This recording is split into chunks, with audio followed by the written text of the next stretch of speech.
और इस वक्त एक बड़ी खबर आपको बता दें, गोरखनाथ मंदिर के बाहर हुए हमले के आरोपी मुर्तजा का बड़ा कबूलनामा सामने आया है। मुर्तजा को ऐसा लग रहा था कि देश में मुसलमानों के साथ गलत व्यवहार किया जा रहा है और सीए एनआरसी में भी मुसलमानों के साथ गलत हुआ है और इसीलिए गुस्से में उसने गोरखनाथ मंदिर के बाहर हमला किया। हालांकि आरोपी मुर्तजा के कबूलनामे के बाद कई तरह के सवाल खड़े हो रहे हैं। मुर्तजा के कबूलनामे के बाद अब ये साफ हो गया है कि गोरखनाथ मंदिर के बाहर हुआ हमला एक सोची समझी साजिश थी। ऐसे में आरोपी की मानसिक हालत खराब होने की जो थ्योरी लगातार सामने आ रही थी वो भी खारिज हो चुकी है। ऐसे में अब सवाल खड़े हो रहे हैं कि किस मंशा के साथ, किस सोच के साथ यह हमला किया गया।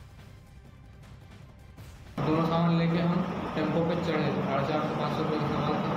टेम्पो पे चढ़े, टेम्पो से नौगढ़ है, शेर टेम्पो में नौगढ़ से जो है उसने कहा कि हम आपको रिजर्व में गोरखपुर पहुँचा देंगे। तो हमने कहा भाई ठीक है, गोरखनाथ में रुकवा देना। तो वहीं पुलिस है, उसी पे हम कुछ अपना कर देंगे कि हम भी चले जाएंगे, काम हो जाएगा, हम भी ना हम रहेंगे। तो आपने सुना, एटीएस की टीम लगातार मुर्तजा से पूछताछ कर रही है, जिसमें सबसे बड़ा कबूलनामा सामने आया है, जिसमें उसने बताया है कि उसे लग रहा था कि भारत देश में मुसलमानों के साथ गलत हो रहा है, सीएए एनआरसी में मुसलमानों के साथ गलत हुआ है और ऐसे में गुस्से में आकर उसने गोरखनाथ मंदिर के बाहर हमला किया था, जिसमें 2 जवान घायल हुए। ऐसे में अब और कड़ी दर कड़ी जुड़ने को लेकर जो लगातार सवाल उठ रहे हैं कि क्या वाकई कट्टरपंथ संगठन के तहत वो जुड़ा हुआ था और उसी मंशा के साथ ये बड़ा हमला किया गया था। क्या वाकई इसके कनेक्शन देश में बड़े पैमाने पर फैले हुए हैं और ऐसे में कई संदिग्धों को जो इस वक्त हिरासत में लिया गया है, जिनसे पूछताछ जारी है, जो कि लगातार मुर्तजा को मदद पहुंचाने की भी कोशिश कर रहे थे। तो ऐसे में कड़ी दर कड़ी जब जुड़ती हुई नजर आ रही है, तो ऐसे में बड़ी साजिश की सुगबुगाहट तेज हो चुकी है कि क्या वाकई गोरखनाथ मंदिर के साथ साथ कई धार्मिक स्थल उसके टारगेट पर थे। लेकिन एटीएस की टीम ये कह रही है कि बहुत बड़ी आतंकी साजिश इसके पीछे थी, क्योंकि लगातार सीरिया में जिस तरीके से उसका झुकाव देखने को मिला था, अपने बैंक खातों से उसने लाखों रुपए ट्रांसफर किए थे और कट्टरपंथ वीडियोस को वो देखता था। बड़े बड़े वीडियोस को देखकर वो एक रिसर्च अपनी बुक में लिखा करता था कि किस तरीके से मुसलमानों को लेकर आवाज उठानी है। और ऐसे में अब जब मुर्तजा की तरफ से ये बड़ा हमला किया गया है, तो कई लोगों की जो भूमिका है वो संदिग्ध मानी जा रही है। और इसके साथ ही अब आपको बता दें कि मुर्तजा के आतंकी तार किस तरीके से जुड़ते हुए नजर आ रहे हैं। जाकिर नाइक, जो कि लगातार भारत के खिलाफ जहर उगलता हुआ नजर आया, उसके वीडियोस वो देखता था। सीरिया, जहां पर लगातार वो अपने बैंक खातों के जरिए पैसे ट्रांसफर कर चुका है। आईएसआईएस, जो कि आतंकवादी संगठन है, उससे भी उसके तार जुड़ते हुए नजर आ रहे हैं। इसके साथ ही अंसार गजवातुल हिंद के वीडियोस वो देखता था। यानी कि हर लिहाज से जितने भी सबूत अभी तक निकलकर सामने आए हैं, वो सीधे तौर पर ये बता रहे हैं कि वो आतंकवादी संगठनों के साथ जुड़ा हुआ था। लेकिन इसके साथ ही आपको ये भी बता दें कि गोरखपुर के गोरखनाथ मंदिर के बाहर पीएसी के जवानों पर हमला करने वाले अहमद मुर्तजा अब्बासी के बारे में कई चौंकाने वाली जानकारियां मिली है। अहमद मुर्तजा का झुकाव आतंकी संगठन आईएसआईएस की तरफ से था। उसने अपने खातों से सीरिया में पैसे भी भेजे हैं। अहमद मुर्तजा के विदेशों से कनेक्शन के बाद खुफिया एजेंसियां एक्टिव हो चुकी है। पूरे प्रदेश में हाई अलर्ट जारी कर दिया गया है। धार्मिक स्थलों की सुरक्षा को बढ़ा दिया गया है। जवानों की तैनाती बढ़ा दी गई है धार्मिक स्थलों पर। गोरखनाथ मंदिर पर जिस तरीके से हमला हुआ, जिसमें 2 जवान घायल हुए, ऐसे में अब अंदेशा है कि हो सकता है कि बड़े पैमाने पर आने वाले दिनों में उसके जो साथी है, जो कि इस वक्त देश में मौजूद है, वो हमला कर सके। तो सुरक्षा के लिहाज से कदम तो बढ़ा दिए गए हैं, लेकिन दूसरी ही तरफ लखनऊ में इस वक्त एटीएस की टीम लगातार पूछताछ कर रही है मुर्तजा से, जिसमें सबसे बड़ा कबूलनामा ये है कि उसे लग रहा था पिछले कई सालों से कि देश में मुसलमानों के साथ गलत हो रहा है और ये गुस्सा उसका इस कदर निकलकर सामने आया कि उसने गोरखनाथ मंदिर के बाहर हमला कर दिया।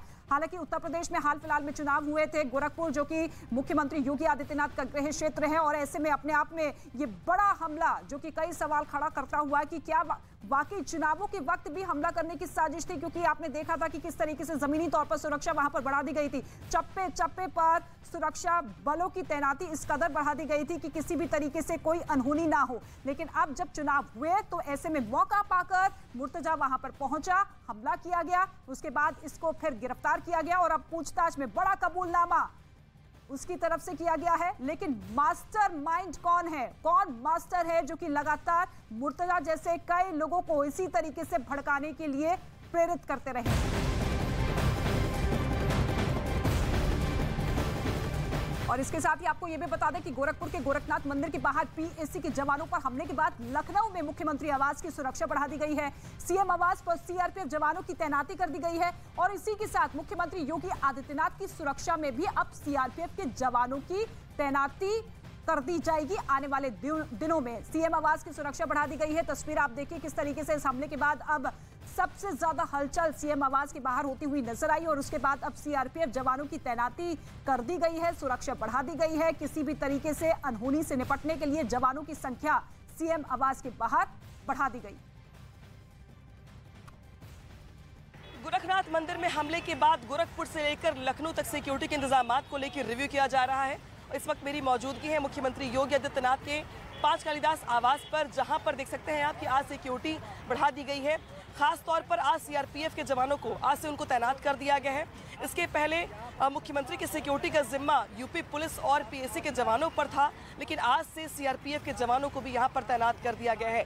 बड़ी बात यह है कि जिस तरीके से गोरखनाथ मंदिर पर हमला किया गया था, उसके बाद जो संदिग्ध आतंकी है मुर्तजा, उससे पूछताछ के बाद जो बातें सामने आ रही हैं, उसको देखते हुए एहतियात के तौर पर मुख्यमंत्री योगी आदित्यनाथ की सिक्योरिटी में इजाफा किया गया है।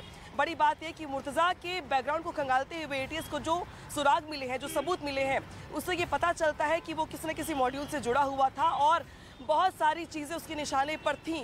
लिहाजा तमाम चीज़ों को देखते हुए एहतियात के तौर पर जहाँ पर एक तरफ गोरखनाथ मंदिर के सिक्योरिटी सिस्टम को रिव्यू किया जा रहा है, तो वही लखनऊ में मुख्यमंत्री आवास के आगे भी सिक्योरिटी सुरक्षा जो है वो बढ़ा दी गई है और आज से आपको ये जो जवान है वो मुख्यमंत्री की सिक्योरिटी के साथ दिखाई देंगे और आने वाले दिनों में इसमें कुछ और एक्सपेंशन की खबरें भी सामने आ रही हैं।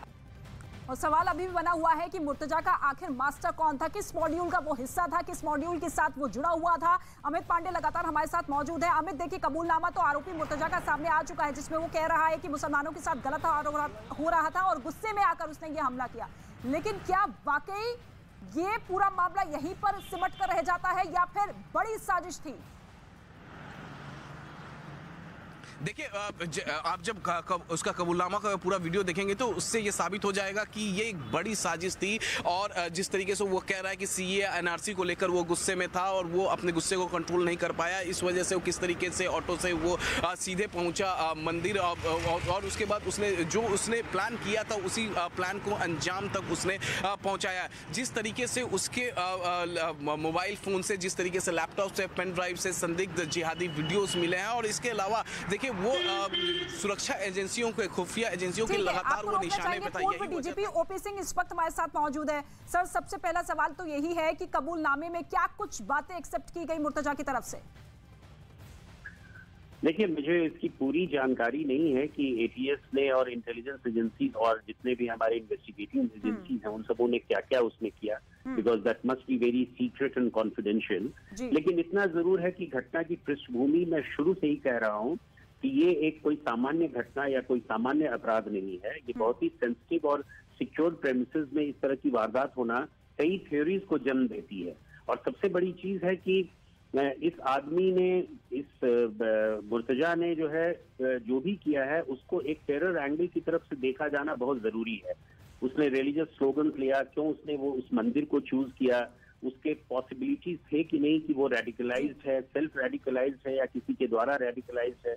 क्योंकि जब आदमी इंडोक्ट्रिनेट होता है किसी के द्वारा तो उसका मोटिवेशन दूसरा होता है, एक तो सेल्फ मोटिवेशन भी होता है। ये अभी कहना बड़ा मुश्किल है कि उसने किसी दूसरे के द्वारा रेडिकलाइज किया गया है या सेल्फ मोटिवेटेड। अगर सेल्फ मोटिवेटेड होता है तो आदमी के लिंकेजेस जो हैं वो इंटरनेट और सोशल मीडिया से होते हैं। वीडियोस देखता था वो सर्च करता था कि किस तरीके से मुसलमानों को लेकर जो वीडियोस बनाई जाती है या भारत के खिलाफ जहर घोलने वाली वीडियोस हो, चाहे वो जाकिर नाइक को हो, जाकिर नाइक की वीडियोस हो, उन वीडियोस को वो देखता था, पसंद करता था।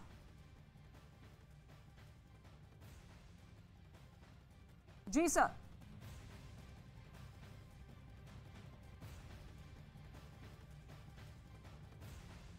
पूर्व डीजीपी हमारे साथ मौजूद थे, जो कि कह रहे थे कि देखिए टेरर एंगल बहुत बड़ा मामला है जो कि इस पूरे मामले पर निकलकर सामने आ रहा है। अमित का एक बार फिर से रुख कर लेते हैं। अमित, कितने दिन और पूछताछ चल सकती है और जितने भी लोगों को अभी हिरासत में लिया गया है उनसे पूछताछ में क्या कुछ अहम सुराग निकलकर सामने आए?